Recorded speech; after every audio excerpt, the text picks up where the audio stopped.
Creemos en la libertad, no pueden decir que este señor pone en peligro la patria. Basta de votar a gente que ha fracasado de manera rotunda. El objetivo de siempre, suprimir al peronismo. Esa derecha rancia, continental, bolsonarista. Si los zurdos supieran de economía, no serían zurdos. Por sí o por no, ¿vas a eliminar el Banco Central?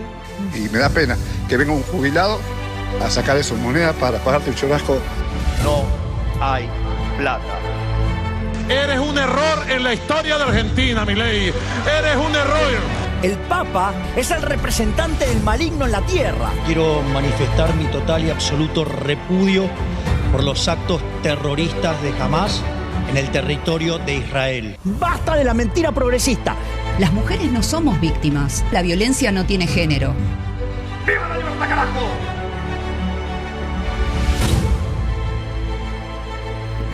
Este es el único país del mundo en el que un presidente de la República podría tener otro cargo, otra función.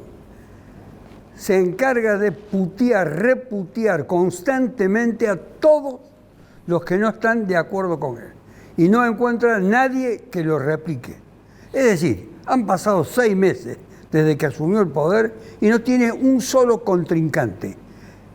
¿Creará la Argentina un contrincante para este presidente que se manifiesta de ese modo? Además tiene una particularidad. Tiene una hermana a la que no llama como tal, sino que le llama jefe. Es el único país del mundo en el que una hermana, miembro del presidente del país, es el jefe. ¿El jefe de quién? ¿Del hombre que gobierna o del país? ¿O es el que diseña la estructura del poder? Miren, cuántas cosas. Llegaremos algún día a lo que algunos temen, porque si no hubiera habido una ley, o no hay una ley, en un tiempo que va desde el 10 de diciembre del año pasado a hoy, algunos anunciaban que podía haber, bueno, esto quizá la mayoría de la gente no le da bola, una asamblea legislativa. ¿Usted sabe para qué sirve una asamblea legislativa? Para echar a la mierda al presidente, al vicepresidente y elegir a cualquiera. Cualquiera. Gabriel Silva es un periodista muy afianzado. ¿Cuánta metáfora, Carlos, en el arranque? Mucho eufemismo. Le tiré todas. Bueno, sí, coincido que este primer semestre, esta media docena de meses de Milei en el poder, donde finalmente el hombre pudo, a raíz del acuerdo y sobre todo del peso específico del flamante jefe de gabinete, Guillermo Francos, conseguir una ley muy necesaria. Si seguía por el ritmo de la puteada de los legisladores, ratas, coimeros, ensobrados, degenerados fiscales, le dijo así a los gobernadores hace un par de meses y se lo dijo a los diputados la semana pasada, no iba a tener buen resultado. Le dio el joystick, le dio el control a Francos y pudieron encaminar la cosa. ¿Y por qué logró Franco lo que no podía lograr nadie? Le voy a contar un off con un diputado ayer. Perdón, Silva. Sí. La gente escucha el nombre Guillermo Franco, un tipo sonriente, amable, contemporizador, pero no saben quién es. El jefe de gabinete, ex ministro del Interior, venía hablando con los gobernadores, fue uno de los que fracasó en la extinta ley ómnibus, la del verano, pero ayer le preguntaba a un diputado cuál es la diferencia del Francos del verano al Franco de ahora para poder conseguir la ley bases, y me decía, el Franco del verano venía a hablar con nosotros, no tenía tanto poder como si ahora. Ahora, las reuniones de Franco fueron diputados, senadores, salía de ahí, chequeaba con el jefe, con Santiago Caputo, y textual de este diputado ayer, con Conan o con alguien, pero venía y traía la solución. Así es, entonces, así de texto. Esa es la estructura, esa es la motivación, sí. Y ese es el logro de este hombre que todos decían que decía que sí, pero no daba nada porque no tenía nada para dar. Más empoderado ahora. Y llegó a decir que el presidente de la República le ha entregado esta función tan importante en nuestra estructura institucional, porque él de política no entiende nada y ni le interesa tampoco hablar con los políticos, porque Franco parece que sí. Y ahora de Panera es el concejal de la Unión Cívica Radical. Más que de Juntos por el Cambio, porque Juntos por el Cambio creo que no existe más. No, somos del bloque Unión Cívica Radical. No, técnicamente... ¿Tiene el nombre de Unión Cívica Radical? Sí, nosotros integramos el bloque Unión Cívica Radical Y bueno, técnicamente Juntos por el Cambio, una vez que termina la elección, legalmente termina como alianza. Esa es una razón técnica. Es una razón técnica, también hay razones políticas. Creo que cada uno ha tenido la identidad dentro del Consejo de replegarse en las identidades partidarias, o sea, el Frente Cívico por su lado, el PRO a lo mejor dividido en bloques individuales, pero nosotros integramos el bloque de la Unión Cívica Radical. ¿Ustedes perciben, Verónica, que la gente no le da ni 5 de bola a la política? No, yo creo que Milei con su visión disruptiva rompió la polarización que venía existiendo entre los K y Juntos por el Cambio. Entonces se va a generar una polarización distinta donde, como usted señalaba, Francos ha tenido que entrar a dialogar, y a dialogar implica consensos, implica política y no imposiciones.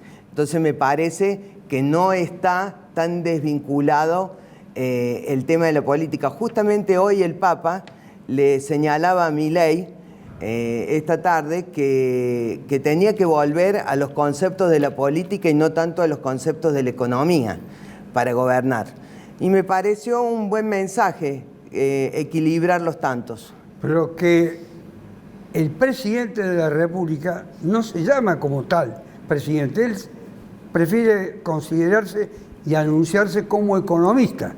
Claro. Como si él tuviese una primacía como tal, como algunos dudan de que sepa de economía. Bueno, no hemos visto un plan económico en su integralidad. Hemos visto políticas de reducción del Estado hasta ahora y bueno... Política de reducción quiere decir echar. Y de reducción del Estado, bueno, eso puede implicar eso, pero a nosotros nos parece que tendría que hacer el Estado más eficiente, más allá de la corrupción y todos los embates que él quiera liderar. Me parece que él tendría que pensar en cuál es la eficiencia del Estado, porque hay roles de los cuales no puede renunciar, como es la salud, como es la educación, como es el problema de la pobreza. El Estado no puede abandonar esos ejes de lo que es la realidad social. Ya vamos a ver si no puede, porque el propio presidente ha dicho que él es un topo que está trabajando para destruir, ojo, destruir el Estado. Al Estado. El Estado, diría, sería una cosa siniestra. Sin Estado, barrio de pie. Silvia Quevedo, ¿qué haría sin Estado que los ayude, que los auxilie? No solamente barrios de pie, sino los sectores... Yo puse el ejemplo suyo. Puedo hacer todo un universo las de organizaciones de la sociedad civil, lo más humilde, los trabajadores, la gente, la sociedad en general. Estamos siendo testigos de una de las peores etapas de nuestra historia. Justamente cuando estaban votando la ley, yo estaba en un barrio, en una casa de una piba de 30 años, con 9 hijos, que le da de comer a un montón de niños. 9 hijos. 9 hijos. Y que asiste a todo el barrio. Y que se hace... Perdón, ¿se habían reunido con un motivo determinado? No, para se hace la copa de leche como se está pudiendo. Es un lugar donde es un centro comunitario. El debate. No. Lo que menos estaba interesando en ese momento era el debate. Lo que estaba interesando era darle de comer a los niños. Sería un acontecimiento histórico que se hubieran reunido toda esta gente para escuchar un debate. No, ni menos ese debate, porque en realidad es que la gente en este contexto está más preocupada si come. Y si se le puede dar de comer a la gente del barrio. Y una de las cosas que me contaban en el barrio, que no habían visto nunca, y eso que nosotros no podemos asombrarnos ya a esta altura de nuestra vida, yo tengo casi 50 años, nací en un barrio, no me puedo asombrar de la pobreza, pero me decían algunos vecinos de algunos barrios, de Yapeyú, de La Violeta, de San Roque, que pasan a la noche las familias completas revolviendo la basura, buscando comida. Las familias completas. Sí, las familias completas. ¿Eligen algún lugar determinado de ese barrio donde viven? ¿Usted vio cuando usted deja en el cesto de la basura? Bueno, las familias pasan y revuelven la basura. Otro... Es que yo le digo a la gente que ve el programa, no se hagan los boludos. Esto hagan de cuenta que esto es un tacho de basura. Esto es lo que reúne a la gente para encontrar algo de comer. Después no se hagan los tontos. Dije los boludos, pero no se hagan los tontos. Del desecho de una persona que vive en el barrio. No es del desecho de un barrio. Estamos hablando de un barrio pobre, donde el otro pobre pasa a revolver la basura. ¿Usted lo escuchó alguna vez? Yo no. ¿Y pasan también y conocen, comparten a los que han quedado sin trabajo? Sí. Y lo que nos ¿Cómo hacen ellos para vivir? Y lo que nos pasa es que hay mucha gente que se ha quedado sin poder pagar el alquiler y se han hecho chozas. Chozas, así textual. Chozas. Sí. Es como si hubiéramos vuelto al siglo XIX. Sí, un retroceso de 30 o 40 años más. Los aborígenes del siglo XIX, XVIII también. O carpas. Así viven. O carpas, sin baño. Sin familias completas. ¿Y cuál era el nivel de vida que tenían esos? Y podíamos alquilar una piecita, podía alquilar un bañito, tenía una posibilidad de una changa. Eso hoy no sucede. Es gravísimo lo que sucede. Es gravísimo porque es brutal el ejército de niños y de personas que están siendo empujadas al abismo. Y no solo el problema lo tienen las personas, lo tenemos como sociedad. Es una descripción terrorífica la que hace nuestra habitual columnista en el programa, porque ha venido durante el tiempo que el programa se inició. Sí. Afortunadamente la hemos tenido aquí y ha hecho hoy una descripción bien descarnada de la situación que estamos viviendo. Pero hay otros sectores que están en una situación económica diferente, como los que representa el ex legislador Eduardo Fernández, que siempre va a tener algo de legislador, porque está pensando cómo cambiar la situación. Porque no, el que piensa cambiar la sociedad, en alguna medida también quiere legislar.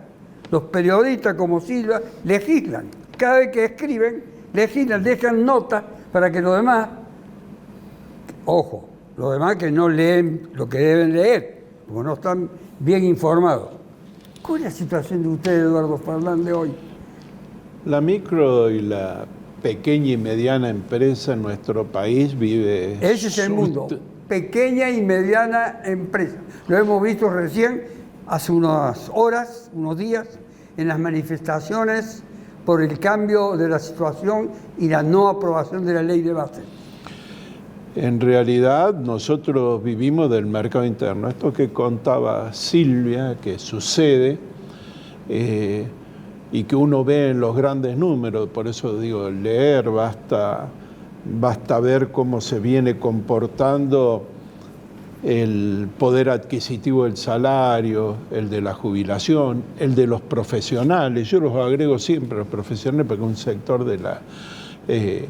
de la clase media que a veces y muchas veces está en relación de dependencia o condicionada a alguna cantidad de situaciones, han bajado sustancialmente el poder adquisitivo. Entonces se han producido el cambio que ya hemos visto en nuestra época, pero este ha sido mucho más rápido, de las conductas de consumo, y esto ha afectado fundamentalmente a la demanda interna, es decir, a lo que los pequeños y medianos empresarios ofrecen, producen, que están en el comercio, en los servicios o en la producción de bienes. El que vende servicio, el otro día decía un gasista, no me contrata porque tengo que ir a limpiar los calefactores. La gente no tiene verdaderamente recursos para esto. Y este comportamiento de la demanda interna se comparte también con la producción, por eso hemos llegado al 50% de la utilización de la capacidad productiva. Yo le escuchaba atentamente a la concejal decir que no hay un modelo económico. A mí me gusta la economía, tanto es así que ahora me estoy dedicando más a eso, un poco por estudiar y dar datos, es que en realidad esta caída de la demanda, esta caída de la producción, no es el resultado de la aplicación de políticas económicas. Ese es el modelo económico en realidad. Y es un cambio que parece conceptual, pero es el que es. El objetivo principal de bajar la inflación y tener un supuesto equilibrio fiscal, que no es verdad, no vamos a entrar porque no es el tema, pero algún día podemos hacer entre economistas una situación, coloca a la pequeña y mediana empresa sin una expectativa pronta de recuperación, porque si el modelo es ese, si el modelo para tener contenido es que la gente no tenga plata, que no haya consumo, cuando vemos el boletín oficial todos los días las resoluciones son facilitando las importaciones, por ejemplo, disminuyéndole, conversaba con productores de artefactos eléctricos en el país, se montan, es decir, hacemos el acople, muchos de los insumos vienen de China, por ejemplo, de otros países, de Turquía para la automación, le han simplificado en las exigencias técnicas que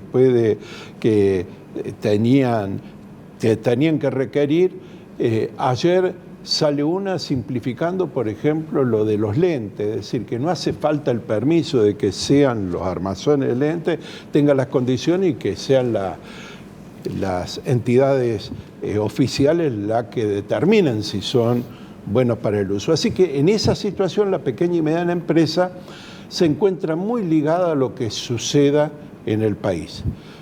Con otro punto que son las leyes hasta ahora, usted calcule que el secretario de la pequeña y mediana empresa no está nombrado como tal, es el secretario en realidad de Economía del Conocimiento.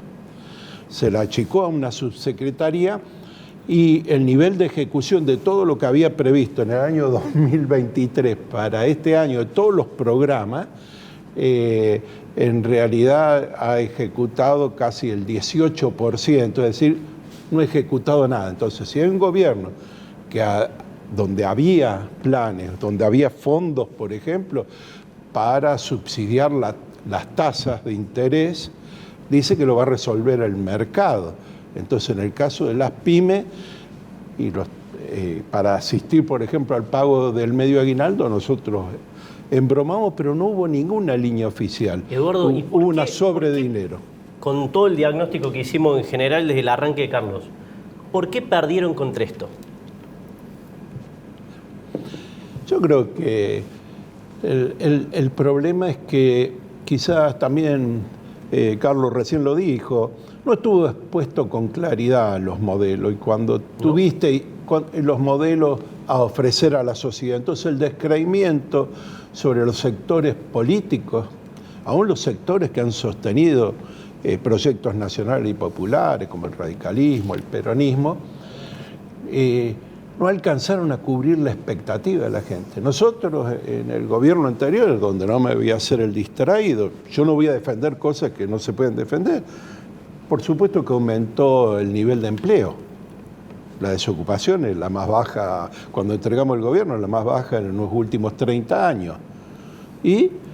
Pero la calidad de empleo y la calidad de relación, y no resolver las relaciones laborales, actualizar la legislación laboral, los sindicatos, las entidades empresarias, estamos de acuerdo en actualizar la legislación laboral. Perdón, ¿por qué no genera este modelo, que de alguna manera hay que llamarlo, porque tiene vueltas y contradicciones, alteraciones, modificaciones, no genera un contrincante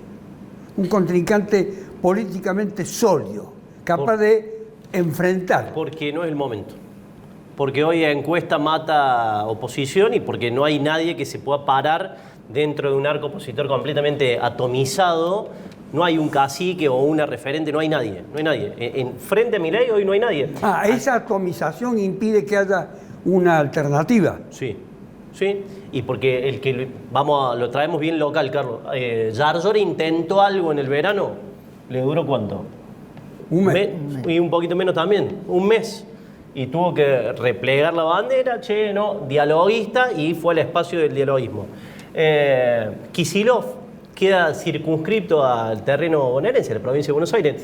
Cuando trata de salir de provincia de Buenos Aires, hay una foto con Nacho Torre en Chubut, con Puyaro en Santa Fe, y termina ahí. Y Cristina sigue siendo Cristina, y tal vez a lo mejor me equivoco con esto, pero me interesa el contrapunto, del 30% que aseguraba hasta el año pasado, hoy está en 23. Sí, 23, con mucha suerte. Más ausente, no sabemos qué piensa Massa o en qué anda Massa, y el resto bastante desdibujado. Creo que no es el momento. ¿Y ha contribuido este proceso a generar una gran crisis en el radicalismo al extremo de mostrar dos facetas del radicalismo? Sí, y hasta tres. Sí, yo creo que ha evidenciado distintas visiones, a lo mejor del rol que el partido tiene a partir de la elección. O sea, la sociedad eligió al radicalismo de oposición, no le eligió para gobernar. Entonces, ese rol de oposición es sobre el cual hay distintas visiones. Yo creo que todas... Lo eligió para hacer oposición, pero ¿es oposición? Yo creo que sí, Creo que hay mucha responsabilidad en el rol, a pesar de las distintas visiones. Yo creo que algunos han optado por darle al gobierno las herramientas de gobernabilidad, y otros, como Lustó, a lo mejor más crítico, ha hecho su propio despacho, lo ha sostenido técnicamente. Bueno, prueba es que no lo acompañaron en su visión individual, pero son distintas visiones a lo mejor del rol de oposición que el radicalismo a lo mejor debe debatirlo. Debe debatir para adentro cuál es el rol que entiende que debe primar. A ver, Silvia, porque me está mirando. Sí, está por contestar. Me quedé pensando en De Loredo. Si el radicalismo tiene un rol de oposición, me quedé pensando en Rodrigo de Loredo. Pero Rodrigo también ha planteado lo de la educación, o sea, han puesto en ejes algunos debates que estaban pendientes de lo que es la ley base, del DNU, todo lo que estaba pendiente también. Vos ves más opositor a Lustó que de Loredo. Opositor a Milei, digo, ¿no? Sí, contrincante, adversario, lo puedo ver más, pero no le quito que a lo mejor tengan visiones distintas. Yo creo que es distinto estar en un espacio donde hay muchos gobernantes que están en gestión y que dependen económicamente de la ayuda del gobierno nacional.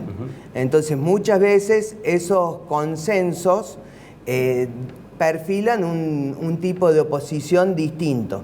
Pero bueno, es el dialoguismo que se ha planteado. Otros han tenido una visión más no dialoguista, diríamos, que entienden que hay que defender la identidad, que el pensamiento que cada uno tiene, y no porque la sociedad vote el cambio, yo me tengo que cambiar mi manera de pensar.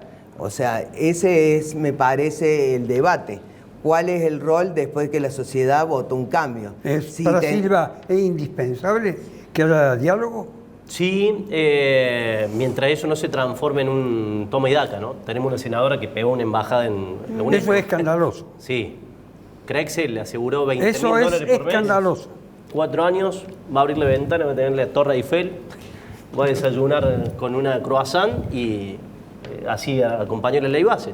Pablo Blanco, lo hablamos fuera del aire. Pablo Blanco, senador del radicalismo, hace un mes y pico en la reunión de comisión era de los más críticos junto a Lustó, y ayer votó con las dos manos.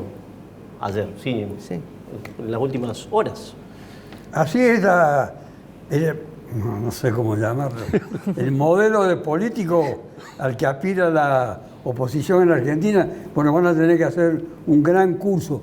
Pero usted, Silvia, ¿percibe que hay algo que resista este embate que sufren los sectores populares, y con esa descripción terrible que hizo? Yo creo que por lo menos por el tiempo que llevamos desarrollando estas tareas comunitarias, Primero, ¿le interesa que haya una oposición? Parece que la política ha dejado algunas ausencias, ¿no? Y tiene que ver con todo esto que estamos charlando y por qué la sociedad efectivamente eligió lo que eligió. Y cuando uno hace 20, 30 años casi 40 años de democracia, uno va viendo que desde el retorno de la democracia hasta esta parte, hemos hablado también de que las cajas PAN eran 800.000 y hoy asistimos casi un 60% de pobreza.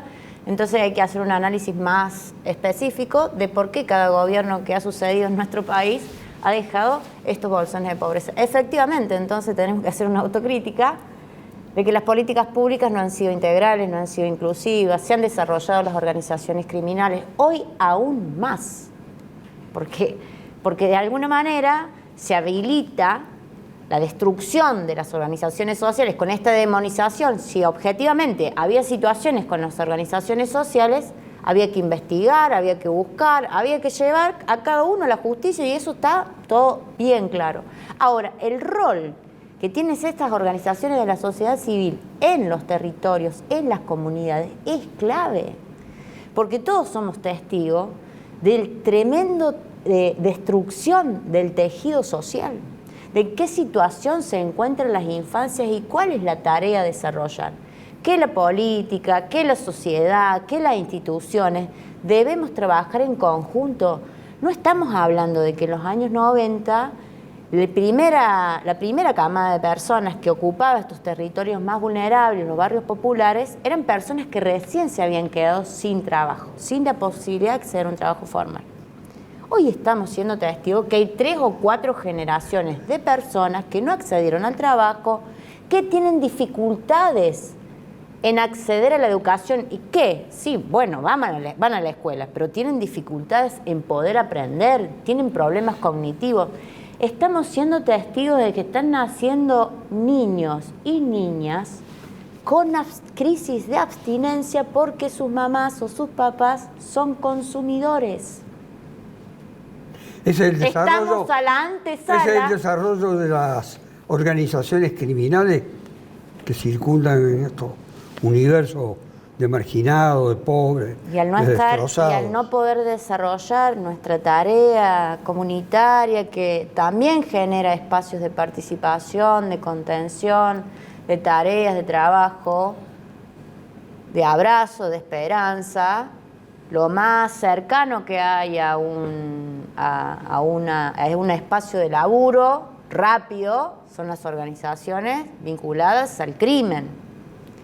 Entonces yo creo que hay que tener mayor sensibilidad y mayor reflexión sobre lo que está sucediendo. Estamos ante la antesala de 2 o 3 generaciones que están desapareciendo.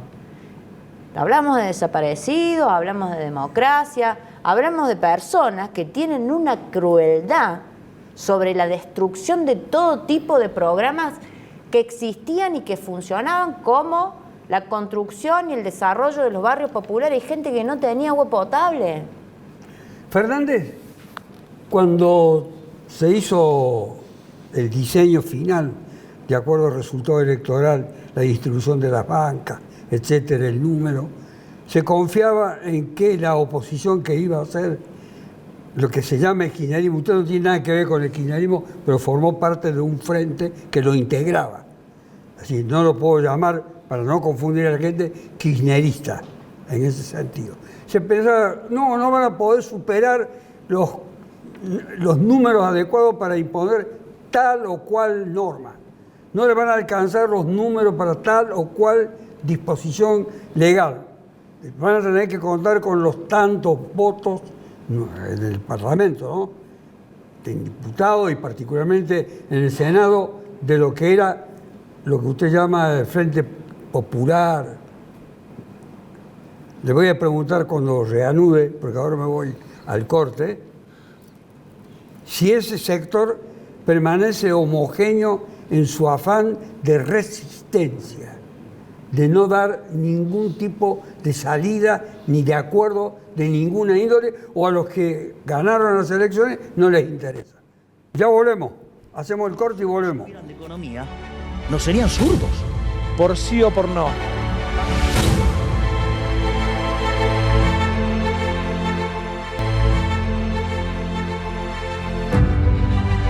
Creemos en la libertad, no pueden Le había dejado con la pregunta pendiente, Fernández.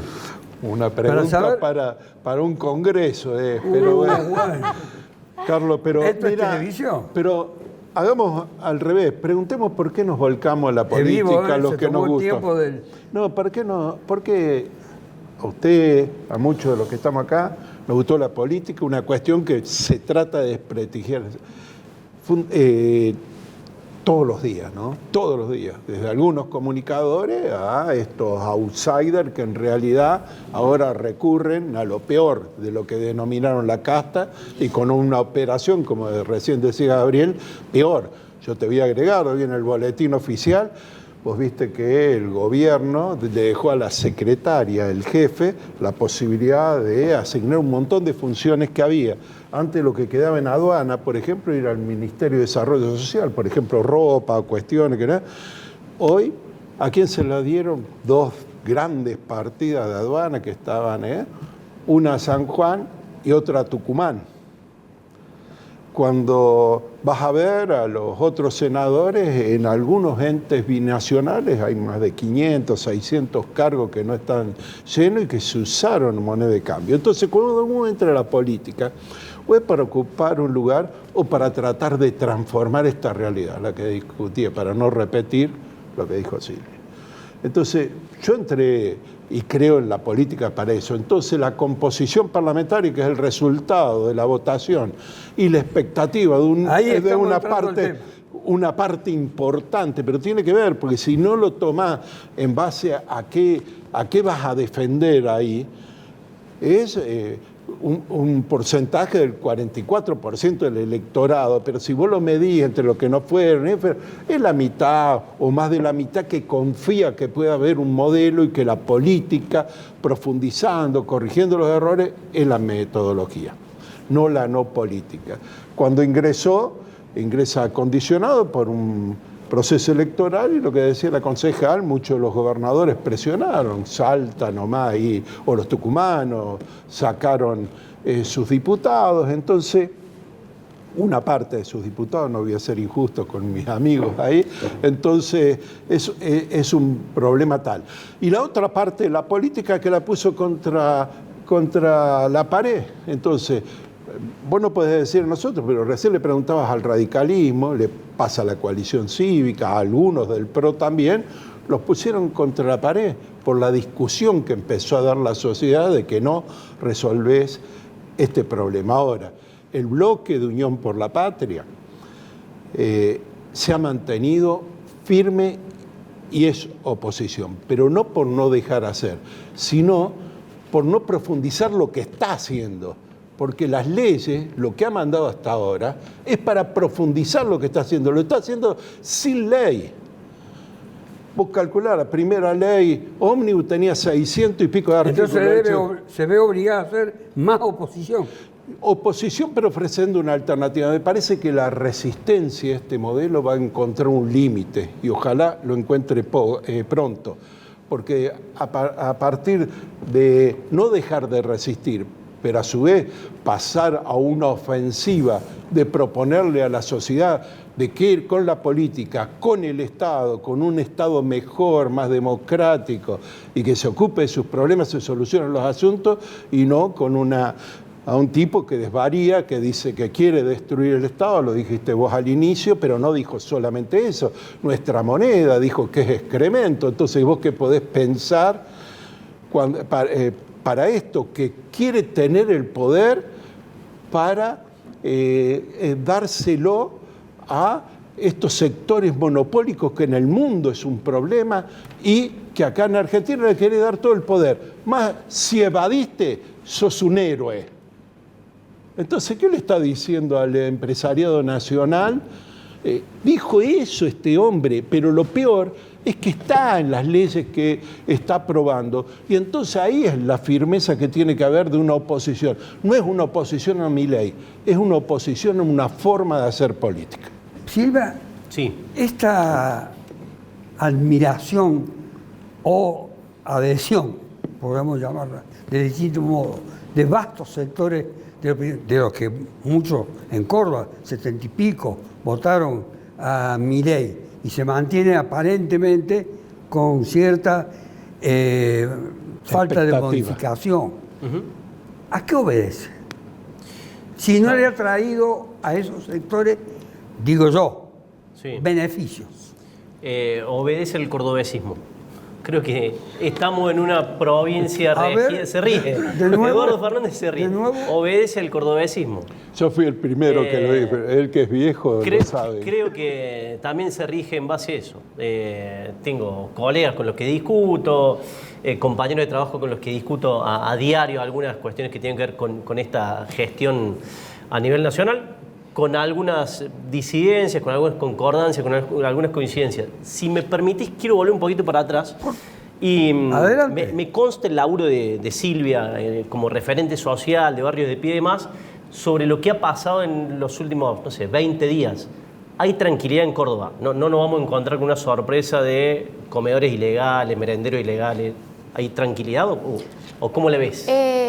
Hay tranquilidad, de hecho me parece que hay mucho diálogo con el secretario de Políticas Sociales, muy buen vínculo de casi la mayoría de las organizaciones sociales. De hecho se está haciendo un relevamiento a los distintos comedores y merenderos. Creo que el secretario de Políticas Sociales estuvo en el Consejo Deliberante y hay muy buena comunicación en Córdoba y no hay esta misma línea que se maneja desde el gobierno nacional de no dialogar y construir con las organizaciones de la sociedad civil. Al contrario, hay un trabajo y un diálogo permanente en pos de cómo se resuelve, porque la suspensión de la entrega de alimentos del Ministerio de Capital Humano no solamente fue a las organizaciones sociales, sino también fue a la provincia y a los municipios. El recorte en gasto, en inversión social, no en gasto social, también fue para las provincias y para los municipios. Entonces creo que me parece que se da otra situación en Córdoba y en la Municipalidad de Córdoba que no es la misma.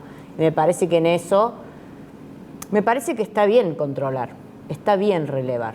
Nosotros siempre estuvimos de acuerdo en que las cosas tienen que funcionar. Acá no somos muchos y somos pocos. Me parece que hay gente que también nosotros hemos sido muy críticos a los procesos de construcción o desarrollo de los programas sociales. De hecho, nosotros hemos sido algunos de los que hemos planteado que nosotros ya no queríamos vivir de un plan social ni queríamos tampoco tener una bolsa de alimentos, porque nosotros nos consideramos trabajadores desde el principio.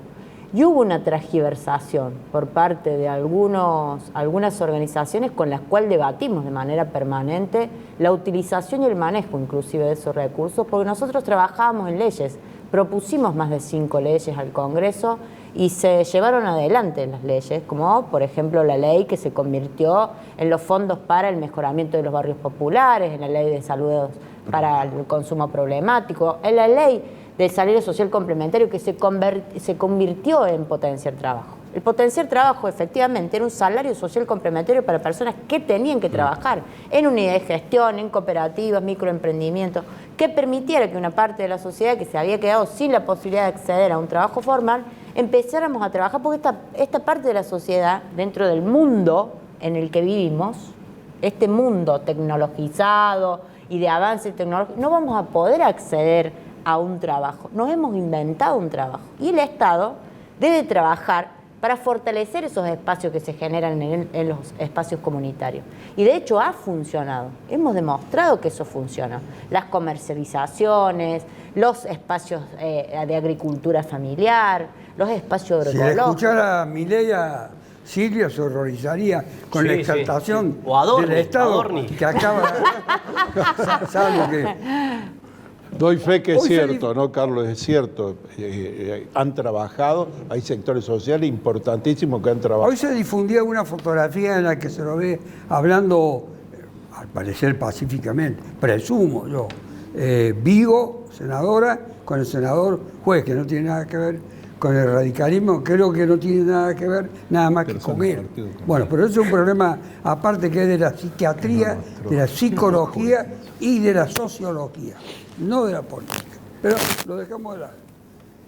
Pero en Córdoba la oposición radical, sobre todo, como ya no existe más Juntos por el Cambio, en la legislatura de Córdoba, es feroz. Sí, es feroz. Y bueno, creo que han demostrado un gran trabajo para poder plantarse y no dejarse avasallar, porque esa equiparación en la cantidad de votos determina también una equiparación en los poderes que deben manejarse dentro de la legislatura y el reconocimiento de comisiones, de presidencias, de un montón de cuestiones que tienen que ver con la vida interna y el respeto también de las opiniones y de la oposición. Bueno, muchas veces me parece que no se dio y bueno, se ha salido a marcar la cancha y buscar ese equilibrio que la sociedad es lo que plantea. Usted que fue legislador en el periodo anterior, mirando esta realidad de hoy, ¿advierte que hay diferencia en el modo de tratarse? Bueno, yo creo que lo tuvieron que encontrar al modo, que hicieron replicar el mismo sistema que venía antes y no funcionó. La falta de diálogo, la imposición, no dio resultado. ¿O será porque tienen igualdad en el número de legisladores? La igualdad en los números es lo que determina esa balanza de poderes que es lo que se tiene que debatir y los consensos que hay que construir para respetar la oposición. Pero lo de antes entonces era un acto de cinismo en política.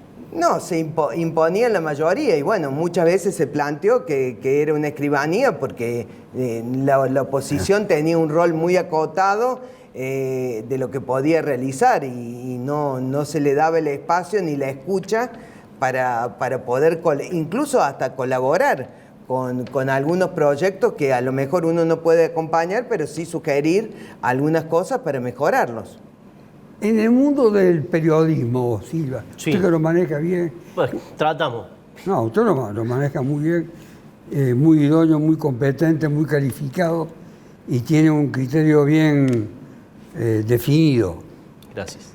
¿Cómo percibe desde el periodismo la realidad argentina? Qué bravo. Otro congreso. Y está, no quiero poner ningún compromiso. Me quedé con algo que decía Eduardo hace un rato acerca del ingreso de influencers. Bueno, tenemos un presidente que viene del palo outsider y que hizo su fortaleza en espacios de estas características, debate, cruces. Se hizo famoso ahí, tiene una vida política hace un par de años. Creo que el periodismo nos pasa lo mismo con los tuiteros, con la manera en la cual se le quita dignidad a la opinión pública o a la llegada a ciertos sectores. Cualquiera agarra un celular, te graba un videíto, influencer, tuitero, youtuber, y competimos contra eso, contra la masividad incluso y la manera que se replican ese tipo de mensajes. También hay un error nuestro, ¿no? Me hago cargo y no soy corporativista en esto. Y sobre todo en Córdoba. ¿Sobre todo en Córdoba? Sí, en Córdoba. En Córdoba la hacemos fácil a veces en Córdoba. Sí. A mí me ha tocado trabajar siendo corresponsal de una señal nacional y viajar a Buenos Aires y ver de arranque que hay otra infraestructura, ¿no? Y hay otros recursos. Pero acá, y los muchachos, compañeros de la técnica, me van a dar la razón seguramente con eso en torno a los periodistas. Y vamos afuera, hacemos el copete y si sale más o menos el copete, ya está. En otros medios, en otra pantalla no hay otra profesionalización del laburo. Y ni hablar a nivel investigación, tocamos mucho de oído en Córdoba, ¿no? Ese Frente Popular del que formaba parte de usted, del que forma parte, porque no se ha ido, no está disuelto. Ese frente en Córdoba, hoy, ¿tiene alguna perspectiva definitoria? ¿Algo que lo singularice? Yo no me voy a retraer de las palabras porque he estado en este mismo lugar, creo que estaba Silvia ese día. Me parece... Conozco todos sus pensamientos, ¿no? No, porque el tema es que un frente de este carácter democrático, progresista, popular, que abarca el peronismo, que tiene que abrirse a otros sectores de pertenencia ideológica, partidaria, tiene que ofrecer una alternativa. Si vos no le haces una oferta y solamente la oferta es oponerte, en realidad pasamos, puede durar un gobierno. Y hemos pasado en Córdoba situaciones como esta, en la municipalidad, fue casi gobernador 2 veces, es decir, vos llegás, incluso con lo que decía Gabriel recién, con formas de comunicar, pero el problema en Córdoba es que ahora el gobierno provincial inaugura el partido cordobés, como si el partido cordobés fuera el interior. ¿A ustedes? A nosotros no nos interesa. El sector al que ustedes representan a ese gobierno no les interesa. No nos interesa porque en realidad mantiene un modelo. Es por eso que le pide a sus diputados que aprueben estas leyes, cuando a la provincia y a los ciudadanos de la provincia no los beneficia en nada. Porque los cordobeses son trabajadores, son jubilados, son profesionales, son empresarios, son pequeños productores agropecuarios en su gran mayoría. Entonces, vos tenés que ofrecer un modelo. El modelo que se viene ofreciendo en Córdoba es de reprimarización de la economía. Por eso se pone más el grito en la cuestión de la retención que en la defensa de la industria.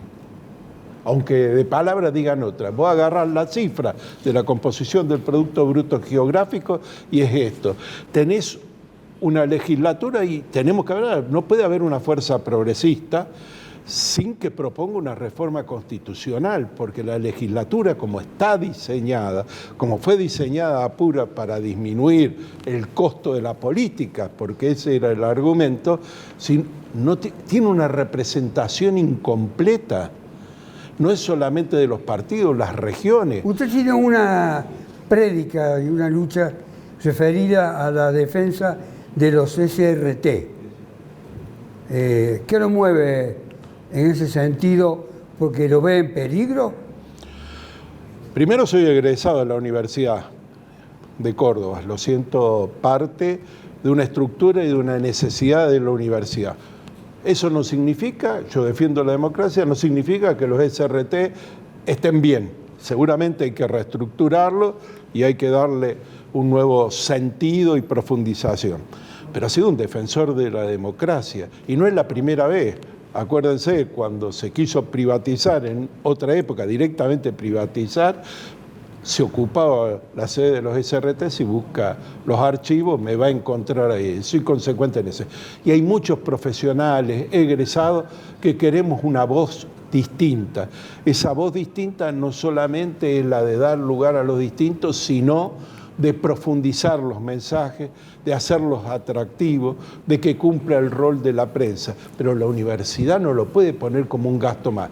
Como diputado nacional, integrante de la Comisión de Presupuestos, en los últimos 3 presupuestos tuve que pedir una partida de refuerzo, porque la universidad no lo tenía y les conseguí la partida de presupuesto. Ahora no le mandan ni a la universidad la plata, menos le van a mandar a los SRT. Así que la universidad tiene que decidirse de una vez. No pasa lo mismo en la Universidad de La Plata o